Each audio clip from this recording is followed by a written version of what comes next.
પાણી આમ તો જીવ બચાવે છે, પરંતુ ધોળકાના અનેક ગામોમાં પાણી જ જીવ લઈ રહ્યું છે। ભેટાવાડા અને તેની આસપાસના ગામોમાં આ પાણીએ 50 લોકોની અર્થી ઉઠાવી દીધી। હવે જ્યારે લોકો ન્યાયની માંગ સાથે ધરણા પર બેઠા છે, ત્યારે પણ સરકારના પેટનું પાણી નથી હલતું।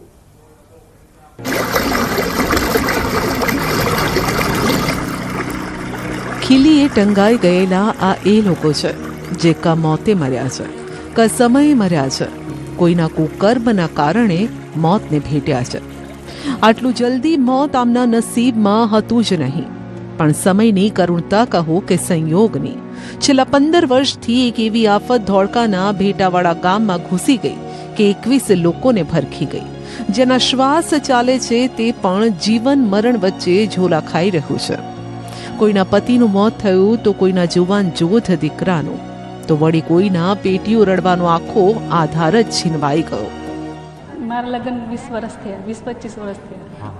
4-5 વર્ષ પહેલા મારા ઘરવાળાને આવું હતું, કેન્સરનું, આ પાણીના કારણે। અત્યારે મૃત્યુ પામ્યા। મારા 2 બાબલા છે। અમારા દેરના છોકરાને એકને દવા કરાવી મટ્યું અને આ બીજો ઓફ થયો। એને 2 છોડ્યું ને એક જ છોકરો આવડો છે અને ગુલાબની વાડી હાવ સાફ થઈ જાય। ખીચડી રાંધવી, ભાત રાંધવી, એમાં લાલ ખીચડી થઈ જાય, પાણી લાલ થઈ જાય, પીવી તો ગળા રહી જાય, સાંભળી અમારા કાળી પડી જાય, માથાના વાળ જતા રહે। આજથી લગભગ 1.5 થી 2 મહિના પહેલાં જ્યારે પાણી નહોતું આવ્યું ત્યારે આ ગુલાબ અમારે 100 કિલો ગુલાબ થતું હતું। અત્યારે 18-20 વર્ષ પાણી આવે છે, ત્યાં નુકસાનકારક જમીન બધું બગાડે છે, ગુલાબની ખેતી થતી નથી। 2 વખત ગુલાબ જતા રહ્યા, કોવાઈ ગયા, કાળું પાણી આવે। બસ આ જ કારણ છે કે ગામ લોકોએ ધરણાનું શસ્ત્ર ઉગામવું પડ્યું છે। હા, અત્યારે અમારે બેસવાનું છે, જ્યાં લગી નાનો નિર્ણય ના આવે ત્યાં સુધી અમારે આંદોલન કરવાનું છે, સખત જ। ભેટાવાડા ગામને મળી કાળા પાણીની સજા। ભેટાવાડા ગામમાં 21 લોકોના મોત।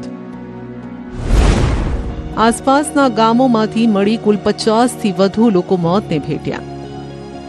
ધોળકા પંથકમાં દૂષિત પાણીનો આ પ્રશ્ન આજકાલનો નથી, છેલ્લા 15 વર્ષથી સળગી રહ્યો છે, પણ તંત્રને તેને ઠારવામાં રસ નથી।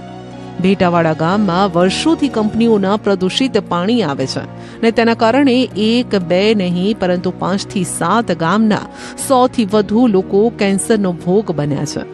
આટલું જ નહીં, એક જ ગામના 21 લોકો આ પાણીના કારણે મોતને ભેટ્યા છે। ભેટાવાડા અને આસપાસના 5 થી 7 ગામમાં કોઈ પરિવાર એવો નહીં હોય જેણે આ દૂષિત પાણીએ બીમારી ના આપી હોય। આ પાણી તે બોરનું પાણી જ વાપરવાનું, એના કારણે આ બધું આવું થાય, કેમિકલ વાળું પાણી આવે ને એટલે। અને હાથ પગ બધાને રોગય બહુ થાય। તમને પણ કઈક પ્રશ્ન ઉભો થયો? મારા હાથ પગ બધું હું ઊભી ના થઈ શકું, બાવડા ચાલીને ઊભા કરે બેહાડે એ રીતનું। દવા ખાઉં તો હું ઊભી થઈ શકું। મારા 6-7 વર્ષથી આવું છે અને પછી એમને આવું થયું કેન્સરનું। ગ્રામજનોના જણાવ્યા અનુસાર કેટલાક વિસ્તારોમાં નળમાંથી કાળા અને લાલ રંગનું પાણી આવી રહ્યું છે। આ પાણીમાં કેમિકલની દુર્ગંધ આવે છે। સ્થાનિકોનો દાવો છે કે દૂષિત પાણીના ઉપયોગના કારણે બાળકો સહિત અનેક લોકો ચામડીના રોગનો ભોગ બન્યા છે। આ પાણી લીધેથી બધું ખંજોળીને હાલવીને જવીને તો બાબુ ઉંમર થઈ ગઈ 50 વર્ષમાં, તો હવે તો બહુ ઘરે બધા આવી ગયા હશે। આજ ગામમાં બધાને આજ પ્રશ્ન ઉભો થાય છે। હા, આ 15 વર્ષથી પાણી આવવા માંડ્યું તારનું તા બધું થાય છે, નકર તો કશું નતું થતું। એટલે પેલા કઈ નતું થતું આવું? આ પાણી આવવા માંડ્યું પછી નું થાય છે, ગંદુ પાણી। તારનો બધાને કેન્સરનો રોગ થાય છે। એ પાણી કોણ છોડે છે? કંપની વાળા છોડે, આગળ કંપની વાળા ધોળકાનું કંપનીનું બધું પાણી આવે। એનાથી અમારા ગામના બધાને રોગ થાય સાંભળીને। જોઈ શકાય છે કે હાથમાં અહીં પણ આ પ્રકારનો રોગ છે, એટલે આ બધા ચામડીના રોગ થાય છે બધા લોકો? બધાને આ રોગ છે, કોઈ કે કોઈ ના કે એવું। ઘણા બધા 20 લોકો તમારા ગામમાં લોકો મરી ગયા, આના કારણે મરી ગયા? આના કારણે તે મરી ગયા બધા લોકો, હજુ નાના છોકરા।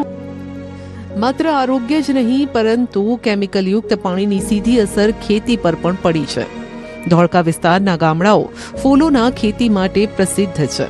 એક બાળકને ઉછેરવામાં આવે તે રીતે અહીંના ખેડૂતો આ ફૂલના છોડને ઉછેરતા હોય છે, પરંતુ આજે ગુલાબ, મોગરો જેવા ફૂલોના છોડમાં કેમિકલયુક્ત પાણી આવવાથી બળી ગયા છે। જમીન કેમિકલ યુક્ત થઈ ગઈ છે. 90% ખેતીની જમીન બની બિન ઉપજાઉ. ગુલાબના ખેતરો બળીને કાળા થયા. ન્યૂઝની ટીમ આજે તમને ગ્રાઉન્ડ રિપોર્ટ બતાવી રહી છે કે જે ધોળકા પંથકના અનેક એવા ગામો છે કે જે ગામો ગુલાબની ખેતી માટે સૌથી વધુ પ્રસિદ્ધ છે. પણ જ્યાં હું ઊભો છું એ ગુલાબનું ખેતર જ છે. આપને ચોક્કસ એ નવાઈ લાગશે કારણ કે મારી આસપાસ આપ જોઈ રહ્યા છો કદાચ એ બાવળિયા હશે, પરંતુ આ બાવળિયા નથી, આ ગુલાબના છોડવાઓ છે. પરંતુ એ છોડવાઓ કેમિકલયુક્ત પાણીના કારણે એટલા બળી ગયા છે કે જેની અંદર હવે કદાચ મૂળમાં પણ એ ક્યારે પણ નવેસરથી હવે આ ગુલાબ અહીં નહીં થઈ શકે. ધોળકા તાલુકાના 4 જેટલા ગામોમાં નગરપાલિકા અને સ્થાનિક ફેક્ટરીઓ કંપનીઓ દ્વારા છોડાતા દૂષિત તથા કેમિકલયુક્ત પાણીના કારણે ગંભીર પરિસ્થિતિ સર્જાય છે. અગાઉ ગુલાબ નગરી તરીકે ઓળખાતા આ વિસ્તારની ફળદ્રુપ જમીન આજે બંજર બની ગઈ છે. દૂષિત પાણી ખેતરોમાં ફરી વળતા જમીનમાં ઉતરતા પીવાના તેમજ સિંચાઈના બોર પણ સંપૂર્ણ બગડી ગયા છે. મોટી સમસ્યા એ છે કે આ તો નાના ખેડૂત છે. 1-2 વીઘા માંડ જમીન તેમની પાસે હોય, એમાં જે પાકે તેના પર જ પેટીયું રડાય. હવે જો એનાય આ હાલ થયા હોય તો ખેડૂતો શું ખાય? આ જ્યારે અમારો પાક તૈયાર થઈ ગયો હતો ત્યારે અત્યારે કેમિકલયુક્ત પાણી આવ્યું. અહીંના લીધે અત્યારે આ એક વાડીને અહીંથી અમારા ગામની 300 થી 400 વીઘાની અંદર વાડી આવે છે. એ આખી પાણીની અંદર આ ગરકાવ થઈ જાય આ વખતે કેમિકલવાળા પાણીથી, જેથી આખી બધો પાક નાશ થયો છે. અમારા ગામમાં દરેક ખેડૂતની જમીન 2 થી 3 વીઘા જમીન હોય છે. આખા ગામની થઈને 600 વીઘા જમીન છે. એમાં અમારા ગામના 300 ફેમિલી આખું એની ઉપર નિર્ભર હોય છે અને એમાં 300 વીઘાની અંદર અમારે પાક બગડી ગયો છે. આ કેમિકલવાળા પાણીમાં અમારે ગુલાબની વાડી કિનારના શેઢો હોવાથી 24 કલાક ગુલાબમાં કેમિકલયુક્ત પાણી રહે છે. તેથી બોરના પાણી બગડી ગયેલ છે. બોર છે મારે કેમિકલવાળું પાણી છે. ઢોરા પીતા નથી, માણા પણ પીતા નથી. આજે 20 દિવસથી બોર મારો કિનારમાં ચાલુ છે અને પાણી હજુ અશુદ્ધ આવે છે. શુદ્ધ પાણી આવતું નથી. આપને જાણીને નવાઈ લાગશે, પરંતુ ભેટાવાડા ગામમાં અગાઉ ફૂલની ખેતી માટે એવોર્ડ પણ મળી ચૂક્યો છે. પણ હવે ફૂલો જ રહ્યા નથી, ના ફૂલોની સુગંધ રહી છે. છોડવા એ કાળા મેસ થઈ ગયા છે ને ખેતરો ડરામણા ભાસી રહ્યા છે. જે ખેડૂતો માટે જમીન જ આજીવિકાનું મુખ્ય સાધન હતી, તેના અસ્તિત્વ પર જ સવાલ ઊભા થઈ રહ્યા છે. તો અમારે હવે શું કરવાનું? હવે અમારે તો બધું પૂરું પાયમલ થઈ ગયું છે. અમે તો સાવ રોડ ઉપર આવી ગયા છીએ. એટલે અમારે તો કઈ હવે કઈ ઈરાદો રહ્યો નથી. અમારે બસ હવે આનું કંઈક નિરાકરણ આવે એના માટે સરકારને અમે કંઈક અપીલ કરવી છીએ. કારણ કે અમારા પૂરું ગામમાં 90% પબ્લિક પાયમલ પામી ગયું છે.